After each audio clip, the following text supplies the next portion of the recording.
믿는 자와 믿지 않는 자. 사도행전 14장 1절에서 7절 말씀입니다. 이에 이고니온에서 두 사도가 함께 유대인의 회당에 들어가 말하니 유대와 헬라의 허다한 무리가 믿더라. 그러나 순종하지 아니하는 유대인들이 이방인들의 마음을 선동하여 형제들에게 악감을 품게 하거늘 두 사도가 오래 있어 주를 힘입어 담대히 말하니 주께서 그들의 손으로 표적과 기사를 행하게 하여 주사 자기 은혜의 말씀을 증언하시니 그 시내의 무리가 나뉘어 유대인을 따르는 자도 있고 두 사도를 따르는 자도 있는지라. 이방인과 유대인과 그 관리들이 두 사도를 모욕하며 돌로 치려고 달려드니 그들이 알고 도망하여 루가오니아의 두 성 루스드라와 더베와 그 근방으로 가서 거기서 복음을 전하니라. 함께 기도하시고 하나님 말씀 보겠습니다.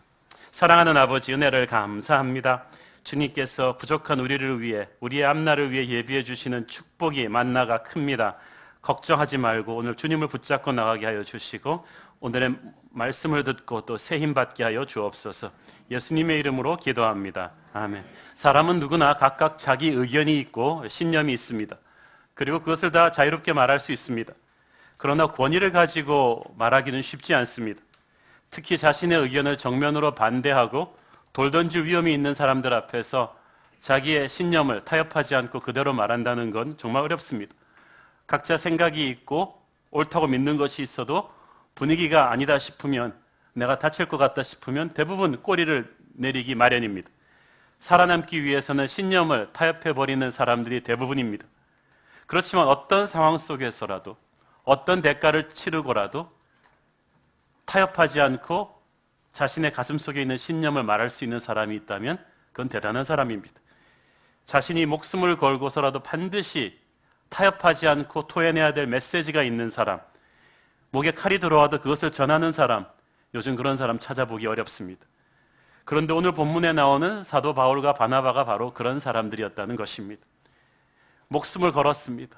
누가 돌을 던져도 상관하지 않았습니다.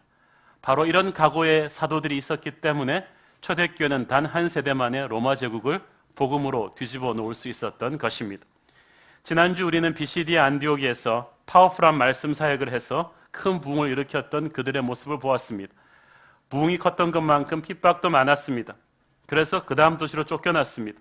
하지만 그들은 쫓겨날 때 주눅들지 않았습니다. 오히려 기쁨과 성령으로 충만했다고 했습니다. 세상의 그 어떤 핍박도 하나님의 사람을 주눅들게 하지 못합니다. 이쪽으로 해서 거부당하면 다른 쪽으로 옮겨가면 되는 것입니다.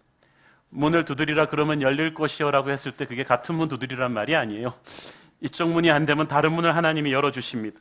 말씀 전하는 것까지는 우리 책임, 그 전한 말씀 추수하는 것까지는 하나님이 책임지십니다. 그래서 사도들을 보면 한 도시에서 최선을 다한 다음에 핍박의 도를 넘으면 다시 그 다음 도시로 씩씩하게 가는 것을 이렇게 볼 수가 있습니다. 그래서 BCD 안디옥에서 쫓겨난 이들이 오늘의 말씀의 그 포인트가 되는 이고니온으로 오는 것입니다. 영어로는 아이코니움이라고 하는데 BCD 안디옥으로부터 남동쪽으로 약 120km 떨어진 거리에 위치하고 있죠. 잠깐 영상 지도로 오늘의 그 행로를 좀 보겠습니다. 지난번에 우리가 안디옥에서 와서 버가에서 이제 내륙으로 이동해서 BCD 안디옥에 있다가 이 BCD 안디옥에서 오늘은 남동쪽으로 한 120km에 위치한 이고니온으로 왔다가 여기서 또 쫓겨나면서 루스드라 더베로 갑니다. 그런데 이 더베에서 다시 복음 전한 다음에 유턴해서 루스드라 이고니온 BCD 안디옥 버가에서 안디옥으로 돌아오는 게 바로 바울의 1차 전도 여행입니다. 오늘 볼 도시는 이 세 군데죠. 이고니온, 루스드라, 더베입니다. 이 이고니온은 여러 개의 그 주요 도로들이 교차하는 교통과 상업의 중심지인 허브 도시입니다. 그 중요성이 어떻게 보면 BCD 안디옥을 능가하는 곳이었다고 합니다. 굉장히 비옥한 평지 중에 하나였고 특히 오얏과 살구, 과수원으로 둘러싸인 아주 아름다운 곳이었습니다. 그래서 이 전도시인 BCD 안디옥에서는 쫓겨났지만 이 바울 바노바가 기쁨과 성령이 충만해서 이 과수원길을 쫙 통과하면서 로마의 대로를 통해서 이고니움으로 오는 거예요. 그러니까 그런 것이며 동급아 과수원길 바울 바나바가 걸어갔네 그러면서 쫙 걸어오는 거예요. 근데 이 사람들이 기쁨과 성령이 충만했으니까 찬양을 부르면서 또 그 다음 도시에 있을 부흥을 생각하면서 걸어오지 않았겠습니까? 아무도 환영해 주는 사람 없지만 천군 천사가 기쁘게 이걸 내려보면서 축복하는 길이었고, 또 아무도 몰랐지만 이 도시 마귀들은 전부 다 몰려 나와가지고 쟤들이 여기 또 왜 오는 거냐 그러면서 그냥 영적 전쟁이 벌어지기 일보 직전에 그런 행진이었던 것입니다. 이들이 이곳에 와서 1절에 보니까 오자마자 놀라운 부흥을 일으킵니다. 함께 읽겠습니다. 시작. 이에 이고니온에서 두 사도가 함께 유대인의 회당에 들어가 말하니 유대와 헬라의 허다한 무리가 믿더라. 자 보세요. 여기서 영어 성경에 보니까 as usual, 하던 대로 늘 전하던 복음을 전했다는 뜻입니다. 회당에 들어가서 누가가 설교 내용을 자세히 기록하지 않는 것으로 봐서 누가는 철저한 사람이거든요. 쓸데없는 말을 안 합니다. 그 비시디아 안디옥에서 했던 메시지와 똑같았다는 뜻이죠. 바울 바나바는 어느 곳에 가든지 변하지 않고 전하는 어떤 메시지가 있었어요. 여러분도 메시지가 있는 사람이 되어야 됩니다. 십자가의 메시지, 부활에 대한 메시지, 이 복음의 핵심 메시지를 바울은 어디를 가도 타협하지 않았어요. 사람들 비위 맞추기 위해서 설탕 타지 않았습니다. 도시건 지방이건 어디에서 설교하든지 그들은 있는 그대로 100% 똑같은 메시지를 전했습니다.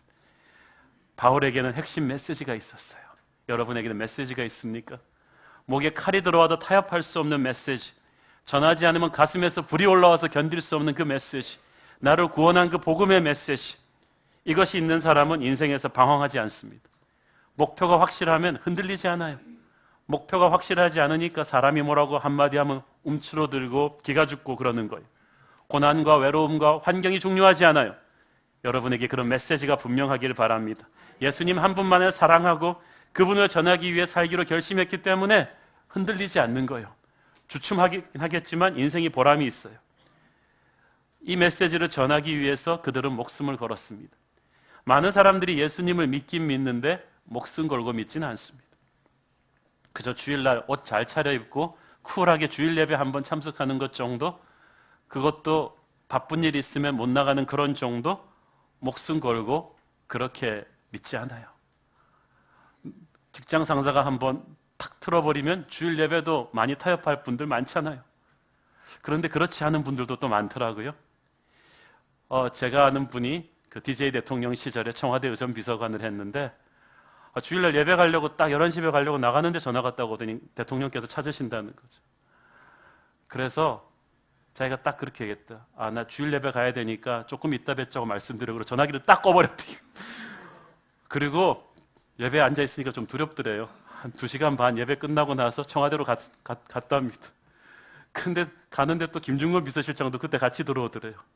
그러니까 자네도 그래. 자기도 전화 받고 예배 중입니다. 그리고 비서실 중간 딱 꺼버리고 김중건 씨도 교회 장로님이거든요. 그래서 이제 둘이 갔대요. 오늘 우리 혼 한번 나지 뭐. 그랬더니 이제 대통령이 들어오더래요. 그래서 좀 화가 난 거예요. 의전 비서관이랑 비서실장이 둘 다 예배 중입니다. 그리고 꺼버리고 3시간 만에 나타나니까. 그런데 화가 나 있는데 두 사람이 예배 시간 때문에 그랬다 그러니까 가만히 있더니 그러더라는 거예요. 나랑은 게임도 안 되는 높은 분이 부르시는 그 시간을 내가 뭘 모르고 여러분들을 방해해서 미안하다. 앞으로 다시는 내가 주일날 여러분을 호출하지 않겠다. 그리고 나서 대통령의 신임이 더 두터워졌대요. 저는 그분들 간증 들으면서 참 은혜 받았어요. 대한민국에 그럴 수 있는 사람 몇 명이나 돼요. 대통령 아니라 사장님이 오라 그래도 우리는 나가는데. 그런데 제가 그분들 메시지를 들으면서 그 생각을 했어요. 이분들이 메시지가 있구나. 타협할 수 없는 뭔가가 있구나. 목에 칼이 들어와도 내놓을 수 없는 예수 그리스도가 그분들의 가슴에 있구나. 저는 여러분들의 가슴에 주님이 그런 분이길 바랍니다. 상사가 한번 전화하면 움찔하고 대통령이 한번 부르면 움찔하고 사람들이 교회 욕하면 움찔해서 타협해버릴 수 있는 그런 복음이 아니라 목에 칼이 들어와도 그 자리를 지키는 그런 복음. 예수님은 여러분 삶의 하나의 브랜치가 돼서는 안 됩니다. 그분은 여러분의 인생의 뿌리입니다. 모든 것의 모든 것입니다. 바울은 예수님이 중요한 정도가 아니라 그는 예수님만 집중하기로 작정한 사람입니다. 고린도전서 2장 2절 보겠습니다. 시작. 내가 너희 중에서 예수 그리스도와 그가 십자가에 못 박히신 것 외에는 아무것도 알지 아니하기로 작정하였음이라. 아멘. 인생은 집중력이거든요. 바울은 걸어다니는 백과사전입니다. 안 읽은 책이 없습니다. 그는 모든 그리스의 철학 문학을 통달하고 있는 사람이지만 그는 자기 인생의 모든 장가지들을 쫙 정리해버렸습니다. 인맥은 또 얼마나 넓습니까? 돈은 얼마나 많습니까? 쫙 정리했어요. 예수님의 복음에만 집중한 것입니다. 그리고 예수님으로 세상을 해석하니까 얼마나 갈등이 없어요. 그런데 교회 다니면서도 세상으로 예수님을 해석하는 사람이 있죠. 그러면 갈등이 됩니다. 저는 여러분의 인생에 집중력 있는 신앙이 오기를 바랍니다. 우리는 예수님 말고도 바라보고 있는 것들이 너무 많거든요. 돈을 바라보고 있고 인기를 바라보고 있고 유행을 바라보고 있습니다. 조금 한 단계 나은 사람들이라 그래봐야 조국이 중요하고 이웃이 중요하고 통일이 중요합니다. 그러나 그것들도 다 중요하지만 주 예수 그리스도와 바꿀 수 있는 것은 아무것도 없습니다. 통일해놓고 예수 믿지 않는 조국이 무슨 의미가 있습니까? 어떤 상황에 있다 할지라도 어떤 직업에 종사하고 있다 할지라도 내 인생의 가장 중요한 분은 예수님이셔야 합니다. 아침부터 점심 저녁까지 꾹 누르면 튀어나오는 말이 예수님이어야 합니다. 밤에 잘 때도 여러분 예수님 꿈을 꾸셔야 합니다. 무의식 속에서라도 여러분은 예수로 가득 차야 합니다. 이것이 나의 간증이요 이것이 나의 사랑이다. 산 위에 올라가서 이 복음을 전할 것이다. 나를 사로잡고 있는 그분, 내 미래를 이끌고 가시는 그분이 나의 모든 것의 모든 것이며 절대 중에 절대가 되시기를 바랍니다. 그게 신앙입니다. 예수님은 우리에게 그런 분이셔야 합니다. 바울 바나바가 또 동역했다는 게 중요합니다. 함께 들어갔다. 선교사 훈련은 팀워크 훈련입니다. 여기서 팀워크를 모르는 사람 선교사로 파송하면 큰일 납니다. 문화가 다른 데 가서 어떻게 하겠다는 것입니까? 언어 통하고 문화 통하는 데서도 안 되는 사람이 거기 가서는 더 싸우지 않겠습니까? 독불장군식의 선교는 안 돼요. 함께 해야 돼요. 그런데 동역이 쉽지 않거든요. 오케스트라에서 제일 힘든 게 세컨드 바이올린 찾는 거예요. 제2 바이올린. 근데 누군가가 제2 바이올린을 해줘야 오케스트라가 살아납니다. 바울 바나바가 함께 가지만 바나바의 겸손이 있었기 때문에 동역이 된 거예요. 바울이 똑똑하니까 다 설교했겠죠. 그런데 바나바가 선배거든요. 나이 많거든요. 그런데 바나바가 겸손하게 세컨드 바이올린으로 내려왔기 때문에 동역이 되는 것입니다. 저는 여러분이 동역을 가능케 하는 겸손이 있게 되기를 바랍니다. 자기가 갈렙이 되고 바나바가 돼도 갈등하지 마십시오. 드러나는 게 바울 같지만 천국 가면 상급이 더 클 것입니다. 세계적인 전도자 D.L. 무디가 가는 곳에는 아이라 생키라는 항상 파워풀한 찬양 인도자가 평생을 따라다니지 않았습니까? 나이도 비슷한데. 제가 미국에서 좋아하는 전도 집회 중에 하나가 캘리포니아의 하베스트 크루세이드인데 빌리 그레함의 후계자라고 불리는 그렉 롤이라는 아주 파워풀한 전도 설교자입니다. 제가 20년 전에 처음 봤을 때는 젊었는데 지금은 거의 60 가깝습니다. 그런데 제가 그때도 아직도 기억나는 게 한 수만 명이 들어찬 그 스테디움에 그 대형 집회 3일 내내 가는데 다 그렉 로리가 설교자인데 사회를 누가 보느냐 하면 그렉 로리를 전도해서 예수 믿게 하고 목사로 키운 척 스미스 목사님이 합니다. 사회를 얼마나 잘하는지 몰라요. 정성 들여 분위기 딱 잡은 다음에 그분이 좀 음성이 모세 같아요. Brothers and sisters 그러면서 딱 하면서 그냥 그 꺽꺽거리던 히피들이 그냥 쫙 잡힙니다. Let me introduce to you the remarkable speaker that God has raised for this generation. 하나님께서 이 시대를 위해서 준비하신 능력 있는 사자 우리 그렉 로리를 소개한다고. 딱 소개해주고 자기는 내려가요. 설교 끝나면 나와서 또 그 결단 기도 할 때 그 사회 봅니다. 30년 선배가 교기의 큰 아버지 같은 분이 삽탈한 젊은 목회자 계속 설교시키고 3일 내내 사회를 봅니다. 제가 그 할아버지를 보면서 멋있다 할아버지. 나도 저렇게 늙어야지 그런 생각을 하게 됐습니다. 그게 동역입니다. 저는 여러분이 스팟라이트를 받지 않더라도 바나바처럼 섬겨서 함께 동역하는 일들이 우리 교회에 많았으면 좋겠습니다. 이렇게 복음을 전하니까 1절에 보니까 허다한 무리가 믿었다고 했어요. 1절 함께 보실까요? 자, 1절에 보니까 헬라의 허다한 무리가 믿었다고 되어 있는데 영어 성경을 보세요. There they spoke so effectively that a great number of Jews and Gentiles believed. 너무나 효율적으로 복음을 전했기 때문에, 효과적으로 복음을 잘 전했기 때문에 수많은 사람들이 믿은 거예요. 어떻게 효과적으로 잘 전했겠는가? 말을 잘해서 그랬을까? 말 잘했겠죠. 그렇지만 그것만 가지고 사람이 설득되지 않습니다. 목숨을 걸고 하니까, 자기 안에 복음이 완전히 성육신화되어 있으니까, 예수님이 자기 인생을 직접 바꾼 체험적인 신앙이 있으니까 그의 메시지는 파워가 있는 거예요. 여러분이 전도할 때 왜 파워가 없는 줄 아세요? 예수님이 여러분의 안에 성육신화되지 않아서 그래요. 주님을 위해서 목숨을 걸지 않아서 그래요. 장난으로 믿으니까 그래요. 그렇지만 정말 주님이 여러분 안에 피와 살이 되었다면, 정말 주님을 위해서 목숨 걸고 살아가는 사람이라면, 아침부터 저녁까지 예수님 생각만 가득 찬 사람이라면 파워 있습니다. 말할 때 벌써 달라요. 목숨 바쳐 사랑한 예수님, 목숨 바쳐 전한 예수님의 메시지가 파워풀하게 그 사람들 속으로 확 뚫고 들어가는 것입니다. 오늘날 복음은 많지만 목숨 걸고 하는 메시지, 살아있는 복음 많지 않아요. 저는 우리 새로운 교회 모든 강단이 새벽 기도와 주일 학교와 이런 모든 수요 예배, 대예배까지 목숨 거는 복음이 선포되는 그런 파워 강단이 되기를 원합니다. 유대와 헬라의 허다한 무리가 믿었다는 것은 국적과 인종을 초월해서 다문화권 사람들이 다 끌려왔다는 뜻입니다. 교통의 요충지답게 거기는 아주 각 나라 사람들이 청중 속에 다 섞여 있었는데, 바울 바나바가 워낙 편파성이 없이 복음 전하거든요. 유대인들만 타겟하고 복음 전하지 않고 모든 사람을 품고 열린 마음으로 복음을 전하니까 하나님의 풍요로운 은혜가 국경을 넘어서 쫙 간 거예요. 지금부터는요, 선교할 때요, 헬라인들이 훨씬 많습니다. 예수 믿는 사람들이. 로마서 10장 12절 시작. 유대인이나 헬라인이나 차별이 없으므라 한 주께서 모든 사람의 주가 되사 저를 부르는 모든 사람에게 부유하시도다. 차별 없이 부유하시다. 저희 교회 초창기부터 선포했지만 저희 교회는 한국 한반도 이상을 훨씬 넘어가는 교회가 될 것입니다. 많은 교회들이 열방을 품겠다고 얘기하지만 실제적으로 그렇게 잘 하지 못해요. 그렇지만 우리는 반드시 그렇게 해야 합니다. 한국을 넘어서 아시아로 갈 것이고 세계로 갈 것입니다. 제가 지난주에 미국에서 들어온 수많은 저와 비슷한 1.5세 그 목사님들, 선교하시는 분들 그 수양관에 가서 만났어요. 그분들은 한국에 있는 교회가 글로벌한 미션을 가지고 세계를 품어주길 원하고 있어요. 이제는 미국 교회는 못해요. 그 이민자의 영성, 디아스포라의 영성으로 세계를 품어야 합니다. 그래서 어렵지만 저희 교회가 주일학교 중고등부에 영어 클래스를 섞어놓고 영어 메시지를 섞어놓는 거예요. 앞으로 기회가 되면 청년들을 위해서, 아니 주부들을 위해서도, 어른들을 위해서도 영어 성역 공부 클래스를 제가 만들고 싶습니다. 왜냐하면 여러분, 해외랑 장사하기 위해서 요즘 영어 배우잖아요.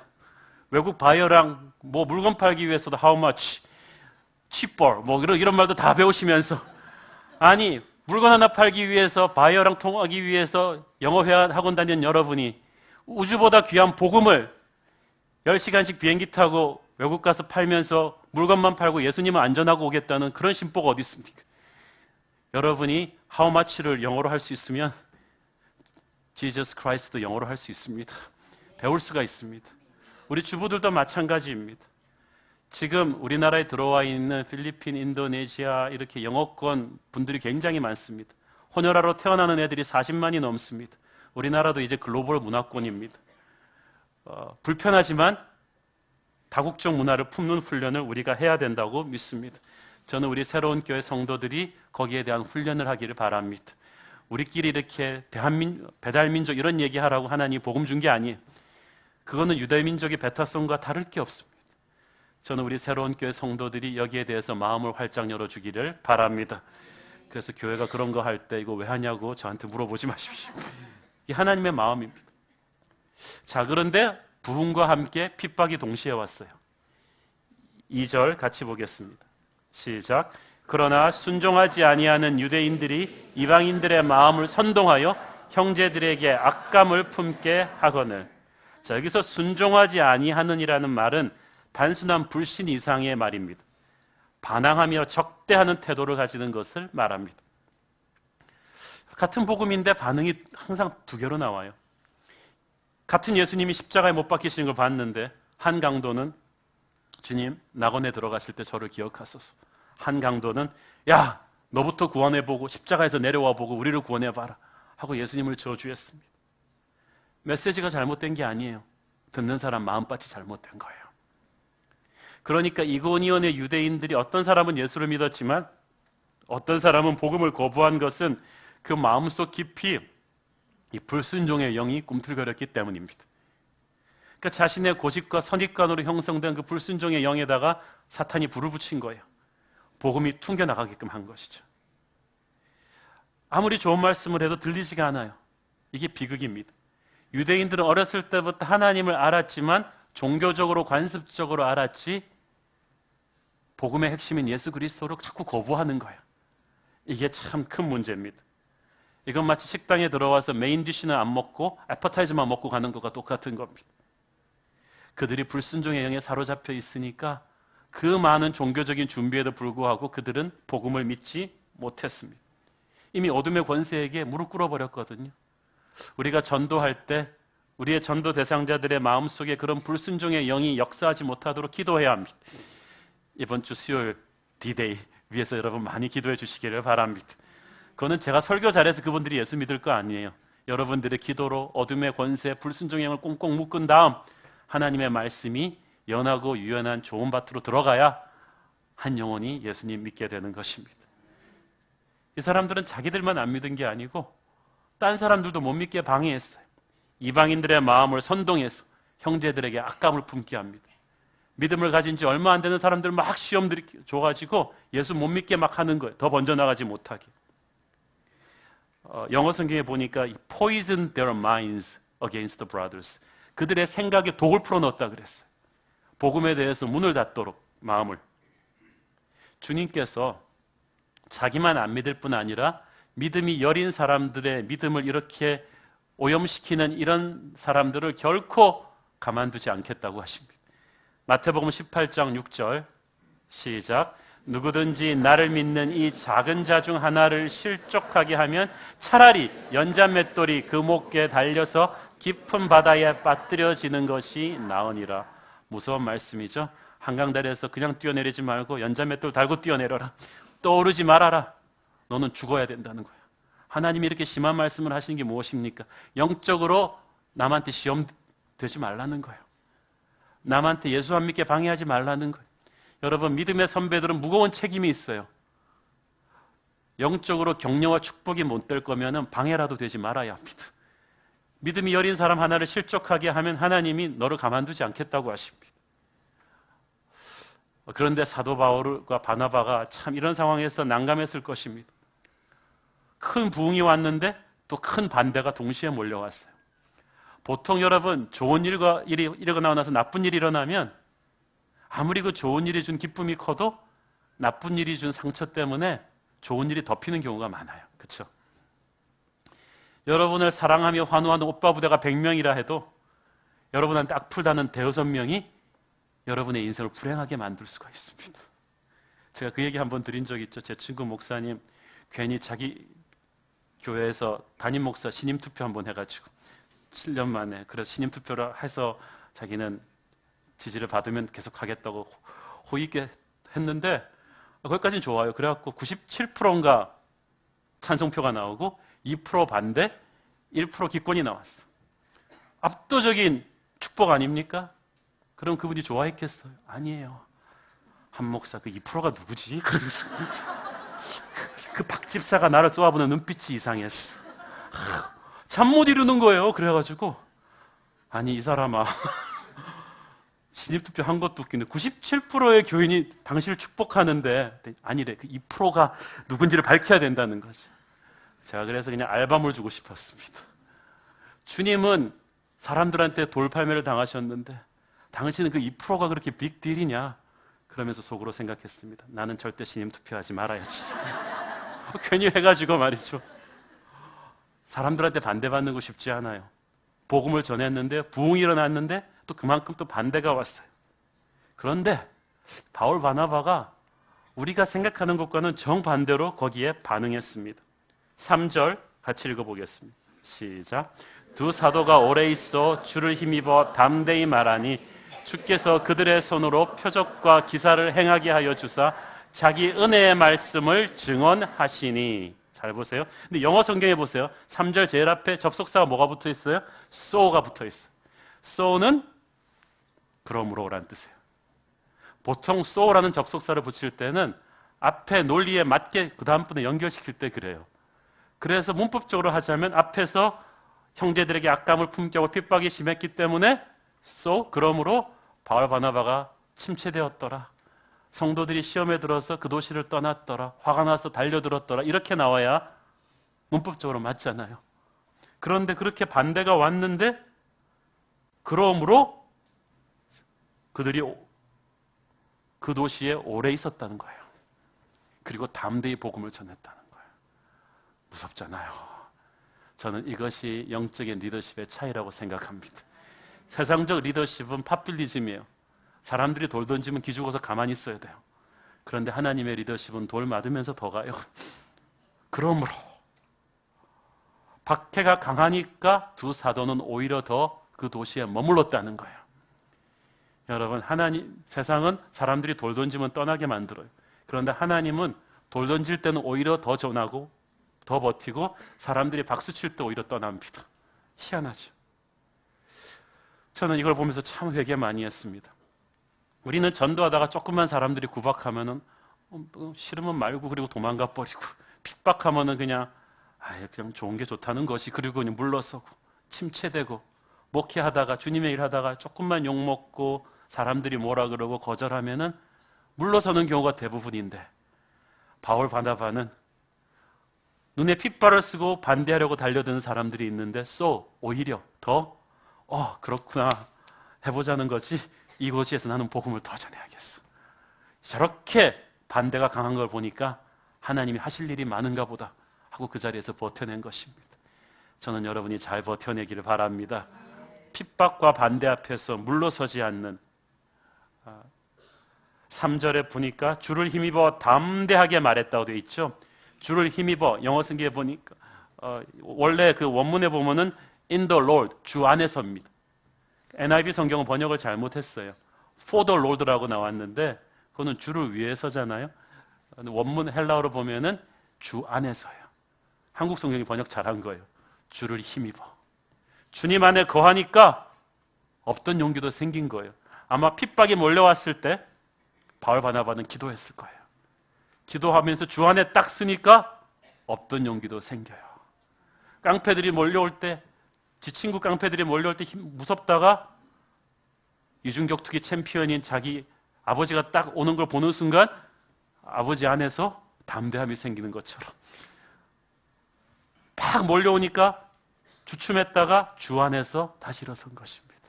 저는 여러분이 주 안에서 다시 일어나기를 바랍니다. 주님으로부터 힘을 공급받으니까 쓰러졌는데 다시 일어나요. 위기 앞에서 흔들리지 않아요. 뒤로 물러서지 않았어요. 도망가지 않았어요. 여러분, 주 안에 거하십시오. 위기 앞에서 기도로 주님을 붙잡으면 주님이 담대함을 주십니다. 이 담대함이 기도 응답이거든요. 사도행전 4장에서 이 사도들이 감옥에 갇혔을 때 성도들이 중보기도 할 때 그렇게 기도했어요. 4장 29절 사도행전 시작. 주여 이제도 그들의 위협함을 굽어보시옵고 또 종들로 하여금 담대히 하나님의 말씀을 전하게 하여 주시오며. 여러분, 하나님이 일을 하다가 시련과 고난에 부딪혔을 때 기도하면 하나님이 담대함을 주십니다. 목회하면서 두려우면 저는 기도합니다. 주님 담대함을 주십시오. 그러면 두려움이 사라져요. 야고보서 5장 13절 시작. 너희 중에 고난당하는 자가 있느냐? 그는 기도할 것이요 즐거워하는 자가 있느냐? 그는 찬송할지니라. 여러분, 고난은 기도 훈련학교예요. 워낙 안 하니까, 내가 나만 의지하고 기도하지 않으니까 하나님이 내 인생의 고난을 통과하게 하시는 것입니다. 내가 인맥 의지하지 않고 기도 안 하니까 하나님이 내 인맥으로는 절대 해결할 수 없는 어떤 문제를 주십니다. 무릎 꿇어야 해결할 수 있는 그런 문제를 주시는 거예요. 기도의 용사 중에 고난의 학교를 통과하지 않은 사람이 있나요? 고난이 왔다 기도하라는 하나님의 증거입니다. 고민하지 말고 바로 기도하길 바랍니다. 하나님이 브레이크스루를 주실 줄로 믿습니다. 주께서 또한 그들에게 능력을 부어 주셨습니다. 주께서 3절 후반부를 보세요. 그들의 손으로 표적과 기사를 행하게 하여 주사 자기 은혜의 말씀을 증언하시나니. 자, 여러분을 반대하는 사람들과 말싸움해서 그 사람들 설득할 수 없어요. 논리로 사람 이길 수 없어요. 영적인 권위는 능력으로 세우는 것입니다. 히브리서 2장 4절 보겠습니다. 시작. 하나님도 표적들과 기사들과 여러 가지 능력과 및 자기의 뜻을 따라 성령이 나누어 주신 것으로서 그들과 함께 증언하셨느니라. 아멘. 여러 기적들과 메시지를 함께 묶어서 하나님의 말씀의 권위를 세워주시는 것입니다. 여러분께 싸울 필요 없어요. 하나님의 사람은 가만히 있어도요, 그 삶에서 능력이 나타납니다. 그 사람을 통해서 사람들이 병이 나았을 거예요. 귀신이 쫓겨나가고 부흥이 일어나요. 그러면 여러분이 아무리 입싸움 해도 안 되는 게 그게 하나님께서 자연스럽게 권위를 세워주시는 것입니다. 이 표적과 이사라는 것은, 기적이라는 것은 하나님이 직접 개입하시는 거거든요. 상황이 극심하게 어려우면 하나님이 직접 개입해 주십니다. 걱정하지 마십시오. 그래서 말씀의 권위를 세워주는 거예요. 귀신이 떠나가고 병이 낫는 그런 기적들이 일어났는데, 기적은 눈에 보이는 기적과 보이지 않는 기적이 있죠. 병자가 일어나고 귀신이 쫓겨가고 이런 것들 다 눈에 보이는 기적이고, 또 보이지 않는 기적이 일어나는 것도 있습니다. 내 안에 불면증이 떠나고 공황장애가 회복되고 우울증이 회복되고 미움이 떠나가는 이런 보이지 않는 기적들도 동시에 일어났을 거예요. 저는 오늘 예배 가운데 여러분에게도 보이는 기적과 보이지 않는 기적이 동시에 일어나기를 바랍니다. 기적이 일어났어요. 말씀이 주연입니다. 하지만 조연으로서 기적도 필요합니다. 그래서 하나님의 드라마는 완성이 되죠. 말씀과 기적을 통해서 하나님의 영적인 권위를 선포해 주신 분은 바로 예수님이셨습니다. 사도들을 앞세운 예수님이십니다. 그러니까 사도들이 교만할 수가 없죠. 자기들한테 말씀 주신 것도 예수님, 기적을 주신 것도 예수님, 오직 주 안에 있을 때만 이 모든 것이 가능한 거거든요. 이 모든 것이 기도응답입니다. 하나님께서 하나님의 사도들이 일을 할 때 아무것도 든 거 없지만 말씀의 권위를 주시고 기적의 능력을 주셔서 주님의 나라가 그 땅에 임하게 하시는 것입니다. 사도행전 4장 29절 30절 다시 한번 읽습니다. 시작. 주여 이제도 그들의 위협함을 굽어보시옵고 또 종들로 하여금 담대히 하나님의 말씀을 전하게 하여 주시오며 손을 내밀어 변하게 하여 주시고 표적과 기사가 거룩한 종 예수의 이름으로 이루어지게 하옵소서 하더라. 아멘. 이 기도 그대로 되잖아요. 진짜 사도들이 가는 곳마다 담대함으로 말씀 전할 수 있었고 그들이 손을 내밀 때마다 병인들이 나았어요. 이것이 그들이 기도하면서 미래를 예언한 것입니다. 여러분도 기도하면서 우리 교회 미래를 예언해 주시길 바랍니다. 우리 교회 목사님들과 또 주일학교 교사님들이 말씀을 전할 때 담대하게 하시고 그들이 손을 들고 기도한 즉 병이 낫게 하시고 표적과 기사가 예수의 이름으로 이루어지게 하여 주시옵소서. 저는 목회자로서 이 말씀을 붙들고 날마다 기도합니다. 주께 그냥 더도 말고 덜도 말고 이대로 이루어지게 하여 주옵소서. 말씀을 담대하게 전하게 하시고 표적과 기사가 예수의 이름으로 이루어지는 일이 매 주일마다 우리 교회에서 일어나게 하여 주시옵소서. 같은 풀을 먹고도 젖소는 우유를 내는데 독사는 독을 뿜어냅니다. 같은 복음을 듣는데 반응은 믿는 자와 믿지 않는 자 정확하게 두 개가 나옵니다. 4절 함께 읽겠습니다. 시작. 그 시내에 무리가 나누어 유대인을 따르는 자도 있고 두 사도를 따르는 자도 있는지라.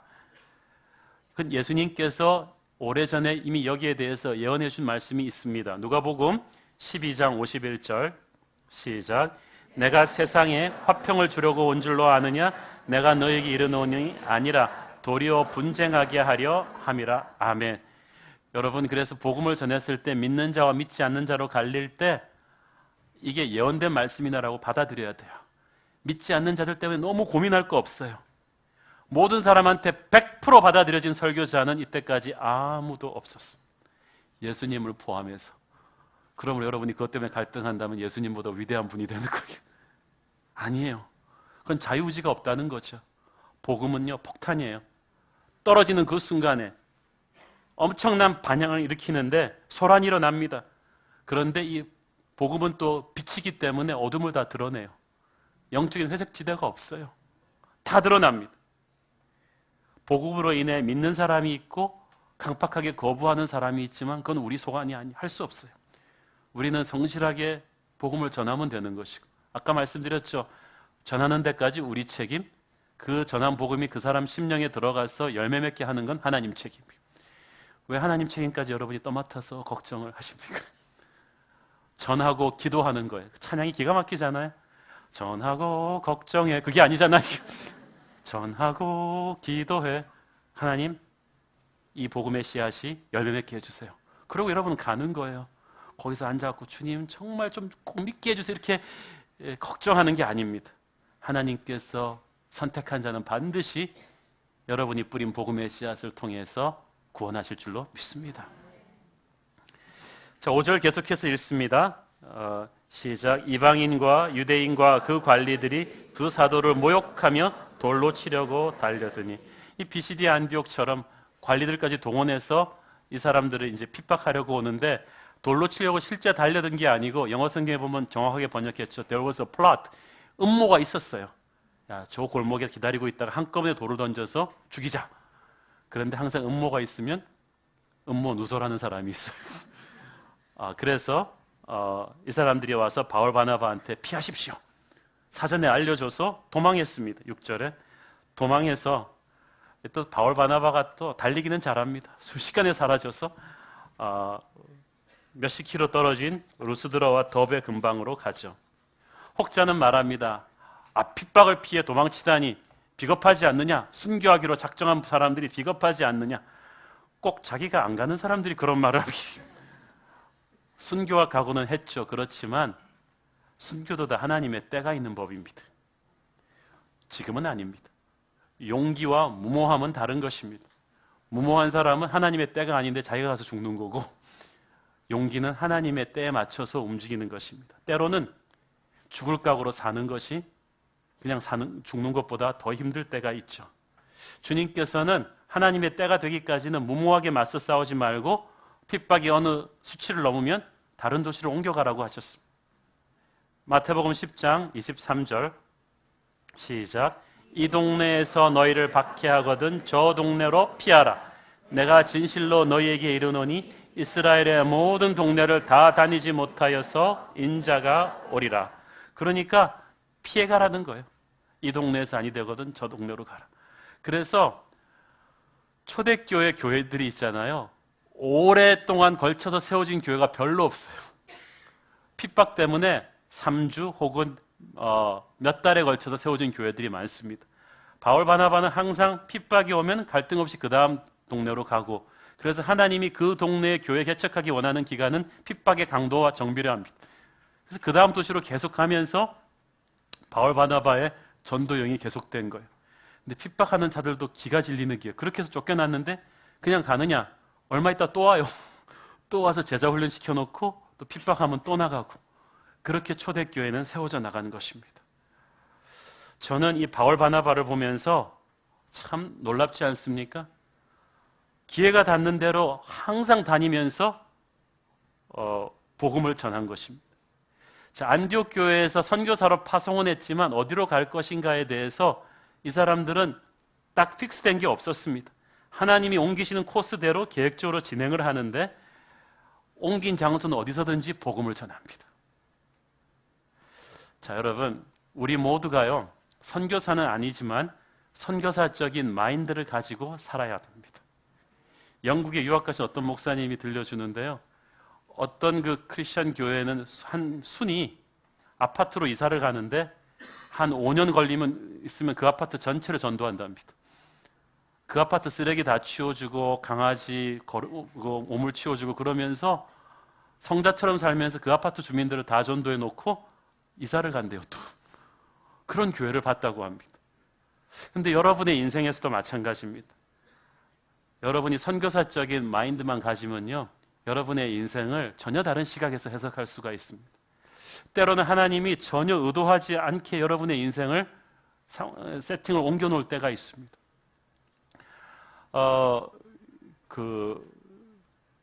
공무원 가족들은 그런 갈등이 많습니다. 공무원들은 한 2, 3년에 한 번씩 또 옮겨주잖아요. 세종시 개발 그러면은 간이 확 떨어지대. 우리 옮기면 어떡하지?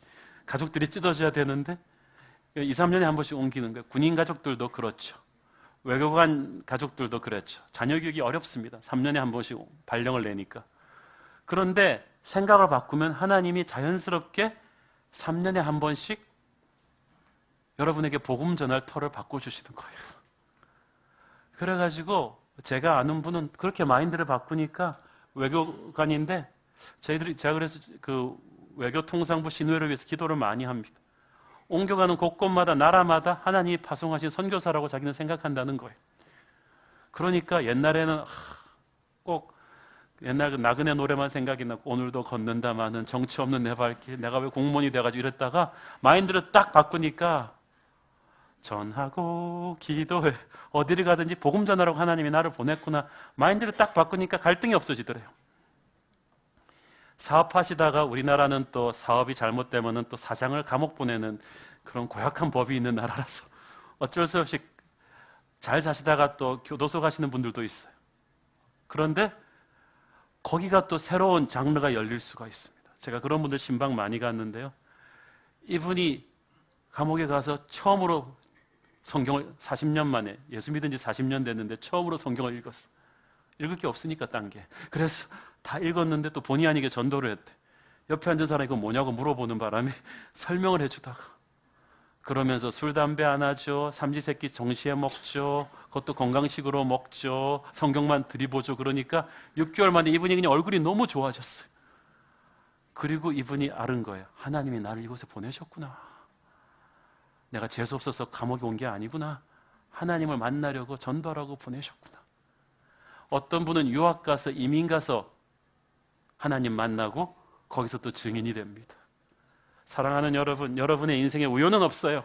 하나님이 여러분을 새로운 장소로 옮기실 때 그것이 여러분의 선교지라고 생각하십시오. 제가 아는 친구 목사님이 지방에서 제자훈련 목회를 하는데 참 좋은 분인데요. 이분이 맨날 화딱지 냈던 게 죽어라고 제자훈련 2년 시켜놓으면 공무원들이 많은 도시라 목사님한테 와서 가족들이 기도받으러 오면 가슴이 덜컥하대. 이사 가는 거예요. 그래서 자기가 이렇게 제자훈련 해놨는데 일 좀 할만하니까 이사 간다 싶어갖고 상처가 막 되는 거예요. 그런데 이분이 생각을 바꾸게 됐어요. 마태복음 16장 15절 보겠습니다. 마가복음 시작. 또 이르시되 너희는 온 천하에 다니며 만민에게 복음을 전파하라. 바로 이 말씀이에요. 이 사람이 나한테 떠나는 게 아니라 이분이 온 천하에 다니며 복음을 전하라고 하나님이 옮기셨구나. 그래서 제가 아는 분도요. 검찰 법무연장으로 은퇴했는데 가는 곳마다 검찰 신우회 하나는 확실하게 만들어 놓고 은퇴해요. 광주 고검장 할 때 또 대구 고검장 할 때 가는 곳마다 얼마나 검사님들을 많이 전도해 놓고 가는지 몰라요. 지청의 분위기를 다 바꿔놓는 거예요. 하나님께서 그런 평신도 선교사들을 많이 세우셨다는 저는 느낌이 있습니다. 그러므로 여러분 인생에서 원치 않게 어떤 것을 옮겨졌을 때 서글퍼하지 마시고 외로워하지 마시고 인간에게 이를 갈지 마십시오. 저놈에게 내가 모함당해서 여기 왔다. 그게 아니에요. 여러분은 좌천된 게 아니라 파송된 것입니다. 여러분은 재수 없어서 감옥 간 게 아니라 하나님의 복음의 전령으로 거기 가서 전도하러 간 거예요. 여러분은 재수 없이 병든 게 아니라 병원으로 파송된 것입니다. 예수님이 뜻이 있으셔서 복음의 일꾼이 되라고 여러분을 곳곳에 보내신 줄로 믿습니다. 생각을 바꾸세요. 특히 이 두 사도들은 보니까요. 또 사람들이 많이 모여 사는 곳, 전략적인 요충지를 골라서 가서 복음을 전합니다. 이 사람들이 아무데나 간 게 아니에요. 항상 이 교통과 상업의 중심지인 대도시만 다닙니다. 그리고 사람들이 많이 모이는 회당에 들어가서 맥시멈 임팩트가 나올 수 있는 데 가서 복음을 던졌다는 거예요. 이거 굉장히 중요합니다. 왜냐하면 사람들이 장사할 때도 시장 조사하잖아요.